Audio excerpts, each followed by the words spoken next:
Tim, man, I gotta ask you to start off. How surprised were you with the results tonight? I mean, I wasn't surprised. I thought it might go a little bit around, but I wasn't surprised with the result, honestly, man. Pedigree. It's very important in the sport of boxing, especially when you're learning the craft the right way. Of course, being the Russian, he has different techniques. You can see the way he trains. His techniques are a lot different. Bivol's extremely strong, but his tactics and what he uses inside the ring, I thought was going to be a lot better than Joe Smith. Yes, Joe Smith needed to maintain distance. He did. But as soon as he got cracked, said discipline is going to be a key for him. He lost his damn mind. That get back, and that's the temperament he has. He's like, damn, you hit me harder, I'm going to hit you back harder. And I was saying to a guy just a minute ago, it's like when you swing with power, a lot of the times, you automatically close the distance. So you're like,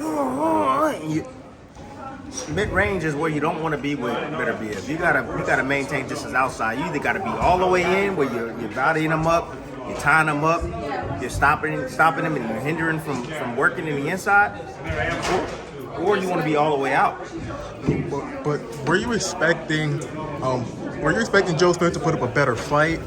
I think he got knocked down in the first, knocked down multiple times in the second, then it was stopped. Were you expecting him to at least, just have a little bit more resilience in him? Probably a little bit more resistance, but once that one shot, you don't know how you're going to react once you get hit with that shot. I mean, Joe Smith's been in there with some punchers, but he ain't never been in there with a puncher. 17 now, 18 with 18 KO, bro. Like, it's a different type of power. It's studying. It's like getting hit with a sledgehammer, bro. I've been in the ring with a puncher of that nature in Vodnikov. But Vodnikov, I don't believe, had the technical skills that of a Beterbiev. And it's funny because during the broadcast, I just saw it. I knew it because I study a lot of film, man. So I'm not talking out of my ass. I study film. That's what I do, bro. Constantly studying film. I knew the right hand was going to be money because you take the jab away and you learn this as an amateur. Smith didn't have that amateur pedigree. He's jabbing. Yes, he's following the game plan.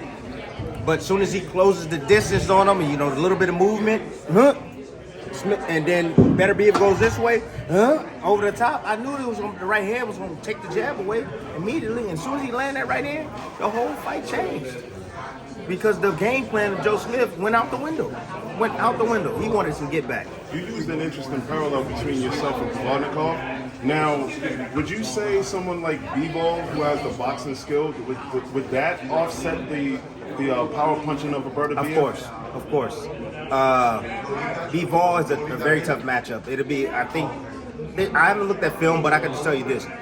Bivol lead hand, and I know that Beterbiev uses that high guard constantly. Yes, he showed little wrinkles and moving and stuff like that, but having that strong foundation, amateur pedigree, also having an educated jab and footwork, in and out footwork, that can keep Beterbiev off balance. I'm telling you, man, you keep him off balance. So who would you favor?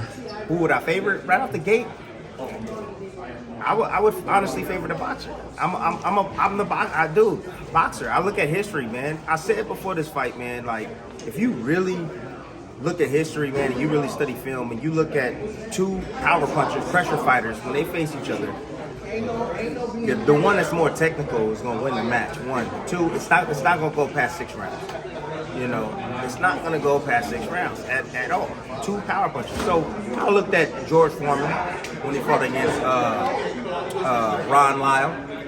2 power punchers. I went under 6. I looked at Joe Louis, George Foreman. That didn't go past 6. I looked at McCullough and Julian Jackson. That didn't go past 6. The second one didn't go past 6 either. I was just looking at the history and saying, you know what? I don't think this fight is going past 6 rounds, to be honest with you. And if you look at the breakdown, I said, it's not going to go past 6 rounds. It's not going to go past 6 rounds, and I'm going to favor Beterbiev. Now, Smith, of course, you got to give him respect. He can punch. We've seen Beterbiev hurt. He wasn't able to land his punch. He wasn't able to land his right hand, which is bread and butter. I think early in the round, I really do think that he did buzz Beterbiev a little bit. I saw his legs do a little Good dance. shot. He actually did admit it a little bit. Yeah, I a saw few it. minutes ago. I didn't get a chance because I think it was either Dre or Tess was saying it, but I did see it. I saw that little wobble for a split second, but it woke him up. Woke him up, right? It woke him up. So officially, for right now, you will be taking Bivol over Beterbiev officially. Yeah, I would. Yeah, because he's active. Like Bivol has a lot of toughness to go along with him, especially when he fought against Canelo. I don't think he can stay on the ropes, man, and that's the biggest issue that I see with Bivol having against this guy. You get on the ropes, bro, against a power puncher like this, he's gonna destroy you. He's gonna ground and pound you, bro.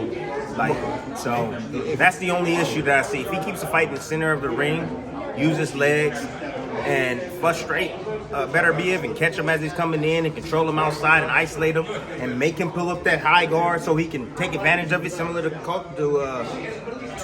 Canelo, he can beat him. He can beat him, bro. But it's a 50-50 fight. You got the puncher versus the boxer puncher. It's a great style matchup. Grit versus grit, whatever you want to call it. But I'm going to favor it. For me right now, without looking at film, I'm going to say I favor Bivol slightly. If we put Bivol to the side for now, because he there's a possibility that he could end up rematching Canelo somewhere down the line. So if that fight doesn't happen between Bivol and Beterbiev, Anthony Yard was here watching ringside. He wants his crack at Beterbiev. Do you think he has a chance? How do you see that fight You always playing out? got a chance when you step foot in the ring, and then you can punch as hard as Anthony Yard. So you always got a chance, and he does have speed. But you know that pressure, man, and we've seen in the past, it's still a weakness for Anthony Yard, bro. You push the pace on him, you bag him up, put him on his bike, you rough him up in the inside. You don't have the best inside game, you can beat him. Oh, he got some flashy combinations, beautiful combinations, but all that get caught on that, and then boom, boom, boom, you're getting hit. You know, you're getting weak both angles. Not only you swinging, you swinging, you're missing, or you're hitting something, a brick wall, and then you're getting hit in the process. Tim, do you feel like Anthony Yard has learned from the Kovalev fight that he can use going into the ring against a guy like Beterbiev? You know what? Honestly, I'm thinking reliving the Kovalev fight in my mind, so I haven't had a chance to see his recent fights, but I don't know. It's hard for me to answer that question because I haven't really seen him. I want to give him a fair shake. Right, fair shake. Well, hypothetically, can you craft a game plan for an Anthony Yarde or even a Bivol to defeat Beterbiev? Would you tell him to develop would you tell him to invest in the body to minimize the strength? I mean, you're gonna have to. You gotta break that dude down, bro. If you don't break him down, he's gonna just keep coming, a monster, bro. But you gotta understand when, you gotta understand the right time to do it. He's a strong jabber, so how would you get under that?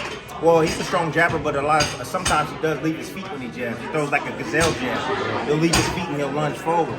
So you can catch him, he's off balance in that process. When your feet are up in the air, bro, you're off balance. So if you hit him with a clean shot, he goes down, now you up on the scorecards, at least that round. But you gotta take advantage of when he makes mistakes, man. And when he puts that high guard up. And so if you occupy him busy, don't get too crazy with power. That's the problem. Guys get too crazy with power.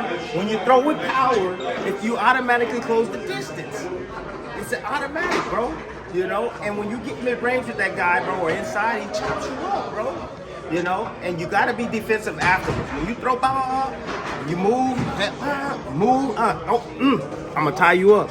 You know, so there's always tactics, bro, but you got to get somebody that's supremely focused, someone that's supremely skilled, someone that can do a little bit of everything. I don't know if Yard's that guy. Yard is not that great off his back foot, bro. And Tim, today's ring looked kind of small. It wasn't small. It seemed like it. 20, I think probably 20 or 22 inside.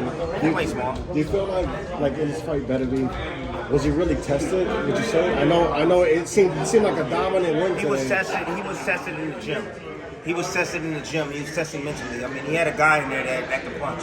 So he knew he had to be alert. And he knew he had to come in with a great game plan to be able to pull off the victory. Right.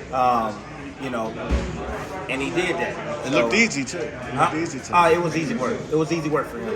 It's the importance of having great fundamentals and understanding tactics, man. And what I mean by tactics, and I keep saying this over and over, is like, tactically, it's about knowing when to do certain things, bro.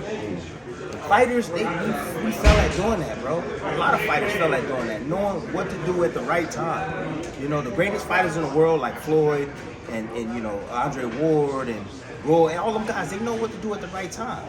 You know, what to do, how to control, how to do this, how to control the arm in the inside. If you're getting hit with a shot, oh, I know what I got to do. How to move the opposite way. How to deal with the fully shell. How to deal with a high guard. Like all these different tactics, you got to learn, and you learn that along the way in boxing. Amateur pedigree is important. You got to be trained. You got to go through the ropes, and you develop natural instincts. Oh shit, the jab coming? It's natural. You don't even got to think about it.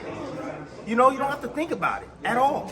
You know, oh, the jab will slip, pop, pop, body shot. You know, it just become muscle memory. That's the difference. So Joe Smith tonight don't have that. He's still someone who's learning on the job. Yes, he has a lot of experience as far as being a professional goes, but hey, he didn't have a deep amateur resume, bro. You know what I'm saying? So he won an Olympian. It's different, bro. The skill set is completely different. Definitely levels to it. Levels to the game.